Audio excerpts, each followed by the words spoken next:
Ernest Hemingway, Bătrânul și Marea. Continuare. Bătrânul văzu lama imensă ca o coasă a cozii peștelui, intrând și ea în adâncuri, după care sfoara a început să se desfășoare. "E cu mai bine de jumătate de metru mai lung decât barca," spuse bătrânul. Sfoara se desfășura repede, dar ritmic, iar peștele nu era speriat. Bătrânul încercă să țină de sfoară cu amândouă mâinile, exact atâta cât să nu ajungă peștele să o rupă. Știa că dacă nu îl silește să încetinească, dacă nu ține funa tensionată, peștele ar putea să desfășoare toată sfoara după el și apoi să o rupă. "E un pește măreț și trebuie să-l duc cu zăhărelul," își spuse el. "Nu trebuie să las nicio clipă să știe cât îl duc puterile, nici ce ar putea face dacă ar vrea să scape. Să fiu eu în locul lui, aș da acum tot ce pot din mine și aș lupta până când ceva s-ar rupe. Dar slavă Domnului, peștii nu sunt la fel de inteligenți ca noi, cei care îi omorâm, chiar dacă sunt mai inimoși și mai înzestrați decât noi." Bătrânul văzuse mulți pești mari la viața lui. Văzuse mulți pești care cântăreau peste jumătate de tonă și până acum prinsese doi cam așa de mari, dar niciodată când era singur. Acum era singur. Nu mai vedea nici țărmul și era legat de cel mai mare pește pe care îl văzuse vreodată, mai mare decât auzise el vreodată că ar putea exista, iar mâna stângă îi rămăsese în continuare la fel de strânsă ca ghearele încleștate ale unui vultur. "Dar las, o să se desfacă," se încurajă el. "O să se desfacă în mod sigur, ca să-mi ajute dreapta. 3 lucruri sunt înfrățite aici. Peștele și cele 2 brațe ale mele. Trebuie să se desfacă. E sub demnitatea ei să rămână încleștată." Peștele încetinise iar și acum mergea în ritmul său necunoscut. "Mă întreb de ce o fi ieșit deasupra," se gândi bătrânul. "A sărit din apă de parcă ar fi vrut să-mi arate cât de mare e. Ei bine, acum știu. Aș vrea să pot să arăt ce fel de bărbat sunt eu, dar atunci mi-ar vedea cu mâna cu cârcelul. Lasă-l mai bine să creadă că sunt mai bărbat decât sunt și așa o să și fiu. Aș vrea să fiu ca eu peștele," își mai zise el, "cu tot ce are el ca să lupte cu mine, pe când eu n-am decât voința și inteligența mea." Se așeză comod pe scândura bărcii și se împăcă liniștit cu suferința. Peștele notă mai departe în același ritm, iar barca înainte încet prin apa întunecată. Odată cu vântul ce începu să bată dinspre est, marea se agită ușor, iar la prânz mâna stângă a bătrânului se descleștă. "Vești proaste pentru tine, pește," spuse el și mută sfoara peste sacul care îi acoperea umerii. Stătea comod, deși suferea, numai că nu voia să recunoască nici de cum că suferă. "Nu-s vreun credincios," zise el, "dar ca să prind peștele ăsta, o să zic de 10 ori Tatăl nostru și de 10 ori Bucură-te, Marie. Și mă leg că dacă o să-l prind, o să merg în pelerinaj la Sfânta Fecioară din Cobre. Făgăduie să o fac." Începu să spună rugăciunile mecanic. Uneori se simțea atât de obosit că nu mai reușea să-și aducă aminte cuvintele și atunci începea să le spună repede, în așa fel încât să-i vină automat pe buze.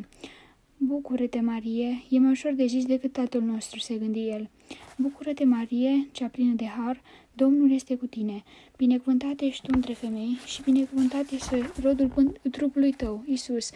Sfântă Marie, Maica lui Dumnezeu, roagă-te pentru noi păcătoși, acum și în ceasul morții noastre. Amin." Apoi adăugă: "Preasfântă Fecioară, roagă-te pentru moartea peștelui ăsta, așa minunat cum e el." După ce își spuse rugăciunile și se simți mult mai bine, deși suferința l-apăsa la fel de tare, ba poate chiar un pic mai zdravăn, se întinse peste lemnul prorei și începu să-și miște mecanic degetele mâinii stângi. Soarele ardea de acum tare de tot, deși vântul începea să sufle blând. "Mai bine aș pune o umeală nouă în undița aia mică de la popa," spuse bătrânul. "Dacă peștele se hotărăște să mă mai țină încă o noapte, atunci o să trebuiască să mai mănânc o dată, iar apa din sticlă s-a cam dus. Aici nu cred că aș putea prinde decât vreo doradă, dar dacă o mănânc cât e încă proaspătă, nu o să fie tocmai rea. Mi-ar plăcea să văd că la noapte îmi sare în barcă un pește zburător, dar n-am nicio lumină cu care să-l ademenesc. Un pește zburător e excelent când îl mănânci crud și nici n-ar trebui să-l mai spinte. De acum trebuie să-mi păstrez forțele. Iisuse, habar n-aveam cât e de mare, că e atât de mare. Continua. Dar tot o să-l omor, cu toată slava și măreția lui. Deși e nedrept, se gândi el. Dar o să arăt ce poate să facă un bărbat și câte poate îndura un bărbat. I-am spus puștiului că sunt bătrân ciudat, spuse cu glas tare. Acum e momentul să o dovedesc. Zecile de mii de momente, când o dovedise, nu mai însemnau nimic. Acum urma să o dovedească iarăși. Fiecare ocazie era o nouă ocazie și bătrânul nu se gândea niciodată la trecut atunci când ea se ivea. Aș vrea să adoarmă și el și să adorm și eu, ca să visez lei, se gândi bătrânul. De ce lei sunt singurul lucru important care a mai rămas? Nu-ți bate capul, momușule, își zise el. Stai liniștit acolo pe scândură și nu te mai gândi la nimic. Peștele ți se trudește. Tu trudește-te cât mai puțin. Veni și după amiaza, iar barca înainta în continuare încet și ferm. Dar acum briza dinspre est îngreuna truda peștelui, iar bătrânul plutea încet pe marea aproape calmă, simțind vag și domol durerea de la sfoara ce îl apăsa pe spinare. La un moment dat, în timpul după amiezii, sfoara a început să se înalțe din nou, dar peștele nota în continuare, doar că se ridicase puțin mai la suprafață. Lumina soarelui cădea pe brațul stâng al bătrânului și pe umărul și pe spinarea lui. Astfel își dădu el seama că peștele nu mai mergea spre nord, ci spre est. Acum când îl văzuse odată, își putea imagina cum înnota prin apă, cu notătoarele pectorale mov, răsfirate ca niște aripi și despicând cu coada lui mare și țeapănă bezna apelor. Mă întreb cât poate să vadă în adâncimea aia, își zise el. Are niște ochi imensi, iar un cal poate vedea în întuneric, deși are ochii mult mai mici. Odinioară vedeam și eu foarte bine în întuneric. Nu dacă era întuneric absolut, dar aproape ca o pisică. Soarele și faptul că își mișcase neîncetat degetele îi încleștaseră de acum cu totul mâna stângă și început să tragă tot mai tare de sfoară spre el, încordându-și mușchii spatelui ca să schimbe puțin locul unde presiunea îl rănea. Dacă n-ai obosit, mai pește, înseamnă că ești foarte ciudat, zise bătrânul cu voce tare. El se simțea foarte obosit și știa că în curând o să se lase noaptea, așa că încercă să se gândească la altele. Se gândi la meciurile de baseball din ligile superioare, care pentru el erau Grand Ligas, și își aminti de Yankees din New York, și își aminti că Yankees din New York jucau cu Tigers din Detroit. E deja a doua zi în care nu mai știu rezultatele de la juegos, își spuse el, dar trebuie să fiu încrezător și trebuie să mă arăt demn de Marele DiMaggio, care face toate lucrurile perfect, chiar și când are un prieten osos dureros la călcâi. Chiar și când are un pinten osos dureros la călcâi. Ce e la un pinten osos? Se întrebă apoi bătrânul. Un espuela de hueso. Noi n-avem așa ceva. Aș putea fi la fel de dureros ca pintenul unui cocoș de luptă înfipt în călcâiul al cuiva. Nu cred că aș fi în stare să îndur așa ceva, ori să-mi pierd un ochi sau chiar amândoi ochii și totuși să lupt în continuare așa cum fac cocoșii de luptă. Omul nu înseamnă mare lucru în fața păsărilor și a fiarelor mari. Totuși mi-ar conveni mai degrabă să fiu fiara asta de aici, din adânc, din bezna mării. Numai de n-ar veni rechinii, se gândi el cu voce tare. Dacă apare rechinii, Domnul să aibă milă de el și de mine. Crezi că Marele DiMaggio aș sta cu un pește atâta cât o să stau eu cu ăsta? Se întrebă bătrânul. Sunt sigur că da. Și ar sta chiar și mai mult, fiindcă e tânăr și în putere. Și tatălui a fost și el pescar. Dar nu l-ar supăra prea tare pintenul osos? Nu știu, spuse cu voce tare. Eu n-am avut niciodată un pinten osos. Pe când soarele începea să apună, bătrânul reluă în minte ca să-și întărească încrederea în el. Faza aia din taverna din Casablanca, când se întrecuse în forța brațului cu un negru imens din Cienfuegos, cel mai puternic bărbat de la docuri. Stătuseră o zi și o noapte cu coatele puse pe o linie trasă cu cretă pe masă, cu antebrațele ridicate și cu palmele mâinilor încleștate zdravăn.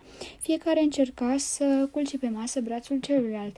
S-au făcut o groază de pariuri. Oamenii tot intrau și ieșeau din încăpere în lumina lămpilor cu petrol, iar el se uita la brațul și la pumnul negrului, dar și la chipul lui.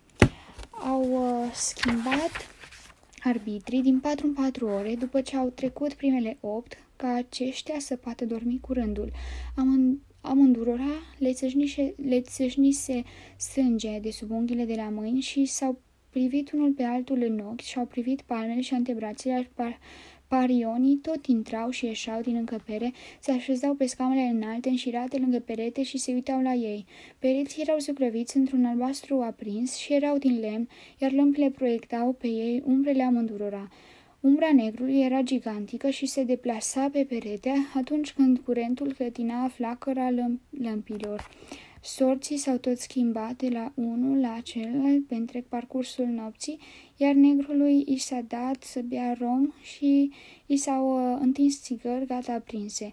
Apoi, după romul băut, negrul s-a lansat într-un efort copleșitor și la un moment dat i-a culcat brațul bătrânului, care pe atunci nu era bătrânul, ci era El Campion Santiago, aproape 8 centimetri, dar bătrânul și-a împins din nou brațul la mijloc în poziția neutră. În momentul acela a fost sigur că l-a învins pe negru, care era un om de treabă și un atlet minunat, iar în zori, atunci când parionii au întrebat dacă n-ar trebui să declare meci egal, iar arbitrul a clătinat din cap, bătrânul și-a strâns toată forța și i-a împins mâna negrului din ce în ce mai jos, până când i-a lipit-o de masă. Partida a începuse într-o duminică dimineața și s-a încheiat într-o luni dimineața. Mulți dintre pariori ceruseră să se declare meci egal, pentru că trebuiau să meargă la muncă, la docuri, ca să încarce saci de zahăr sau la compania minieră Havana. Altfel tuturor le-ar fi plăcut să vadă cum se termină, dar el terminase oricum și chiar înainte ca vreunul dintre cei de acolo să trebuiască să se ducă la muncă. Mult timp după aceea toată lumea l-a strigat campionul, iar în primăvară a avut loc și o revanșă, dar nu s-a pariat cu prea mulți bani, iar el a învins foarte ușor, fiindcă îi distrusese negrului din Cienfuegos încrederea în sine de la prima partidă. După aceea, bătrânul a mai făcut câteva partide și gata. Hotărâse că ar putea să înfrângă pe oricine dacă o voia suficient de tare și mai hotărâse și că îi făcea rău la mâna dreaptă, cu care pescuia. Încercase să facă niște partide de antrenament cu brațul stâng, dar brațul stâng îl trădase întotdeauna și nu voia să facă ce îi spunea el să facă, așa că nu avea încredere în el. De acum soarele trebuie să mi-l fi încălzit ca lumea, se gândi el. N-ar trebui să-l mai apuce cârceii, numai să nu se facă prea frig la noapte. Mă întreb ce o să mai aducă și noaptea asta. Un avion îi trecu pe deasupra capului, îndreptându-se spre Miami, și bătrânul se uită cum umbra mașinăriei puse pe fugă bancurile de pești zburători. La câți pești zburători sunt aici, ar trebui să fie și dorade, zise el, și se lăsă pe spate, trăgând de sfoara undiței, ca să vadă dacă nu reușește să mai recupereze ceva în dauna peștelui. Nu reuși. Sfoara rămase tare și zbârnâi, împroșcându-i strop de apă, gata să se rupă. Barca lunecă încet înainte și bătrânul se uită după avion, până ce îl pierdu din vedere. Trebuie să fie foarte ciudat într-un avion, se gândi el. Mă întreb cum arată marea de la o asemenea înălțime. Dacă nu zboară prea sus, ar trebui să vadă peștii cu ușurință. Mi-ar plăcea să zbor încet de tot la vreo 300 de metri înălțime și să văd peștele de acolo de sus. Când lucram pe vasele de pescuit țestoase, stăteam pe cruceta din vârful tatargului și chiar de la înălțimea aceea tot vedeam o grămadă. De acolo doradele par mai verzi și poți să le vezi dungile și părțile liliachii. Poți să vezi cum înoată tot bancul de dorade. Cum se face că toți peștii rapizi din adâncul mării au spinările liliachii și de obicei mai au și dungi și pete liliachii. Sigur că doradele par verzi, fiindcă de fapt sunt aurii. Dar când vin să caute de mâncare și cu adevărat flămânde, pe amândouă laturile le apar dungile alea mov ca la un marlin. Oare furia sau viteza mai mare cu care înoată să fie de vină că apar? Chiar înainte să se întunece de-a binelea, pe când treceau pe lângă o insulă mare de sargase plutitoare, care se tot înălța și cobora, unduind și vălurindu-se de parcă oceanul ar fi făcut dragoste cu cineva sub o pătură galbenă. O dorada a mușcat la undița cea mică. O văzu abia când peștele făcu un salt prin aer, lucind ca aurul în bătaia ultimelor raze ale soarelui, în timp ce zvâcnea și se zbătea sălbatic deasupra apei. Dorada făcu încă un salt, apoi încă unul și încă unul, ca într-un exercițiu acrobatic al spaimei, iar bătrânul se îndreptă încet către pupa bărcii, se ghemui pe vine și, ținând de sfoara undiței celei mari, cu brațul și palma mâinii drepte, trase Dorada la bord cu mâna stângă, fixând sfoara cu talpa goală a piciorului stâng pe măsură ce o aduna. Când Dorada ajunse să atârne la pupa, unde tot plângea și se repezea dintr-o parte în alta, cuprinsă de disperare, bătrânul se aplecă peste marginea bărcii și trase la bord alnecosul pește auriu cu petelile achii. Fălcile Doradei se închideau și se deschideau rapid, mușcând spasmodic cârligul, iar peștele se tot izbea de fundul bărcii cu trupul lung și neted, cu coada cu capul, așa că bătrânul luă ciomagul și începu să lovească în țeasta lui aurie și strălucitoare până când creatura se porni să tremure și apoi încremeni. Bătrânul îi scoase cârligul, puse în el altă sardea drept momeală și aruncă undița în apă, după care se întoarse încet la prora. Îl spălă mâna stângă și și-o șterse de pantaloni. Apoi își smută sfoara de la undița mare din mâna dreaptă în mâna stângă și se spălă și pe dreapta în ocean, uitându-se între timp la soarele ce se scufunda în apă și la firul lung și pieziș al undiței. Nu s-a schimbat cu nimic, zise el, dar când urmări curgerea apei peste mâna lui, observă că era în mod clar mai lentă. O să leg vâslele la oaltă la pupă și asta o să-l mai încetinească peste noapte, comentă cu voce tare bătrânul. Că e în stare să o țină tot așa și la noapte, dar și eu. Atunci își zise, ar fi bine să scot mărântaiele din Doradă ceva mai încolo, ca să nu golesc carnea de sânge.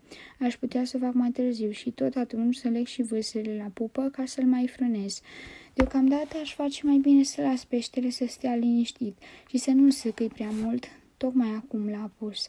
Apusul soarelui e un moment dificil pentru orice pește. Își lăsă mâna să-i se usuce în vânt, după care apucă sfoara undiței cu ea, se puse într-o poziție cât mai confortabilă și se lăsă tras în față, întinzându-se peste scânduri, în așa fel încât barca să preia și ea jumătate din povară, sau chiar mai mult. Învăț ce să fac, medită el, cel puțin în partea de acum, și mai aduți aminte și că el n-a mâncat nimic de când a înghițit momeala, că e imens și că are nevoie de multă hrană. Eu am mâncat un ton întreg, mâine o să mănânc o doradă. Bătrânul îi spunea dorado. Poate că ar trebui să înghit puțin din ea atunci când o cureț. O să fie mai greu de mâncat decât tonul, dar la urma urmei nimic nu e ușor. Cum te mai simți, pește?" întrebă el cu voce tare. Eu mă simt bine. Mâna mea stângă s-a mai vindecat și am mâncat pentru o noapte și o zi. Trage barca, pește."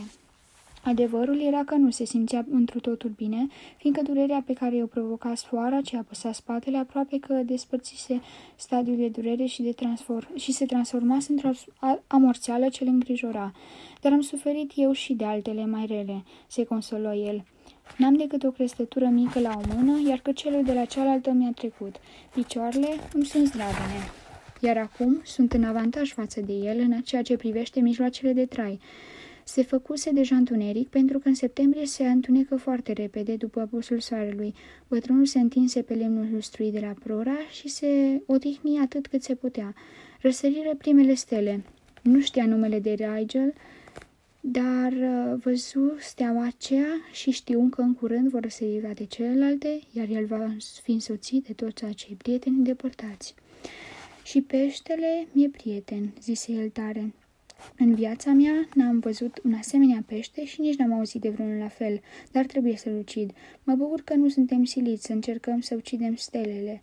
Închipuieți ce ar fi dacă vreun om ar trebui să încerce în fiecare zi să ucidă luna, le zise bătrânul. Luna tot gonește, dar închipuieți ce ar fi dacă vreun om ar trebui să încerce în fiecare zi să ucidă soarele.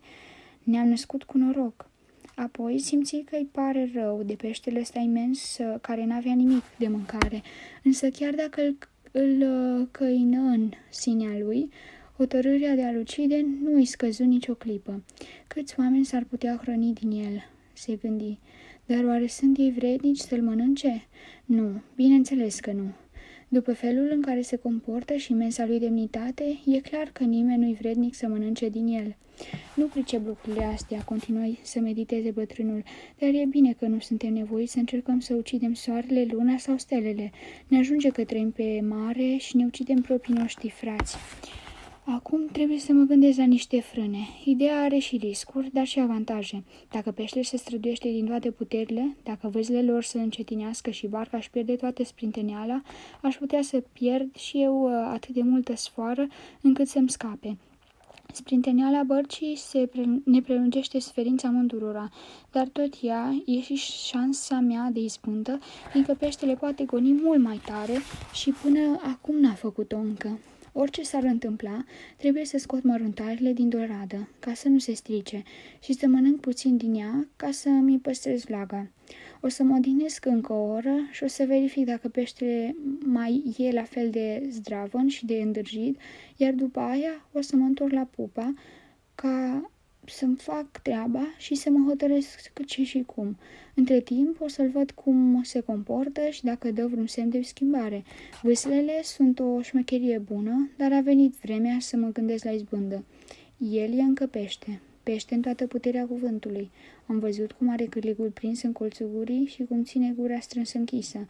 Chinul provocat de cârlig e floare la ureche.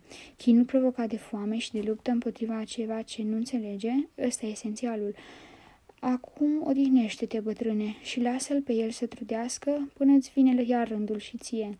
Ți odihni preț de ceea ce lui se păru a fi vreo 2 ceasuri.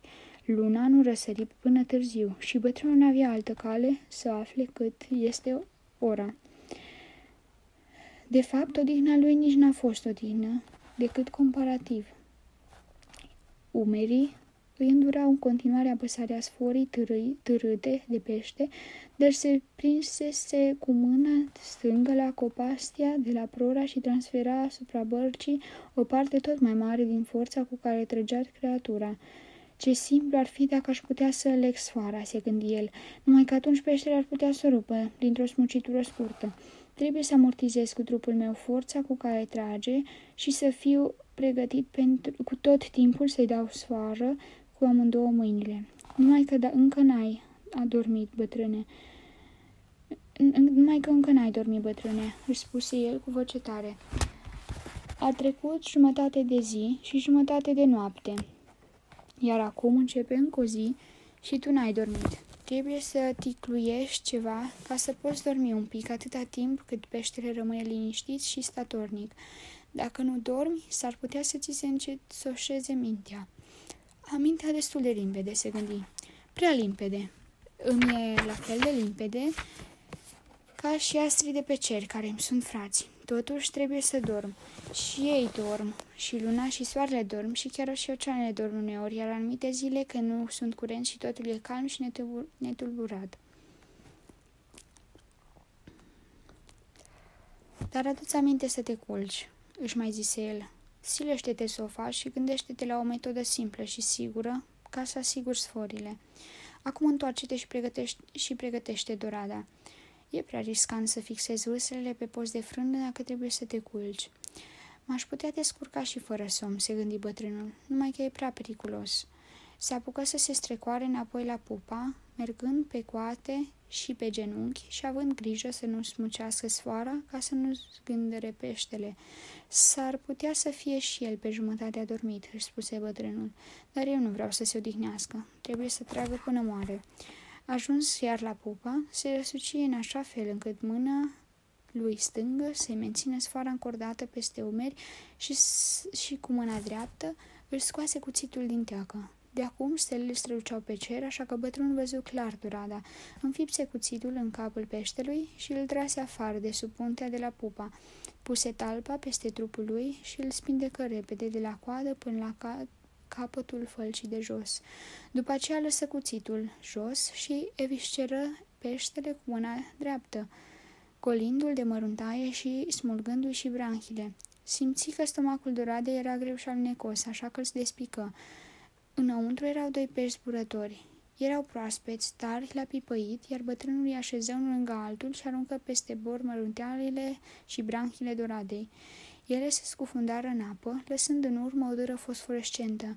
Dorada era rece și acum lumina stelelor luase o culoare gri albicioasă, ca de lepră, iar bătrânul îi jupui pielea de pe o parte, ținând piciorul drept pe capul peștelui. Apoi întoarse Dorada pe partea cealaltă, jupui și bucata rămasă și desprinse cuțitul de pe oase, fiecare jumătate, de la cap la coadă. Aruncă oasele peste bord și se uită să vadă dacă nu apărea vreun vârtej în apă. Dar nu se zări decât lucirea scheletului de pește scufundându-se lent. Atunci se întoarse, puse cei 2 pești zburători înăuntrul celor 2 fileuri de doradă, își vră cuțitul înapoi în teacă și se întoarse încetișor la prora. Spatele era gârvovit de apăsarea sforii ce îl străbătea, iar în mână dreaptă ducea carnea tăiată. Întors la prora, bătrânul întinse cele 2 fileuri de doradă pe scândura bărcii, punând alături și cei 2 pești zburători. Mută un pic sfoara și-o potrivi peste umeri și se așeză iar cu mâna stângă pe copastea bărcii. Se aplecă peste marginea bărcii și spălă în mare peștii zburători, urmărind viteza apei care trecea peste mână. Cum abia spintecase Dorada, mâna-i deveni fosforescentă și bătrânul se uită cum trece apa peste ea. Șuvoiul era mai slab, iar când își frecă dosul palmei de lemnul bărcii, îi se desprinseră de ea niște particule de fosfor care plutiră încet înspre pupă.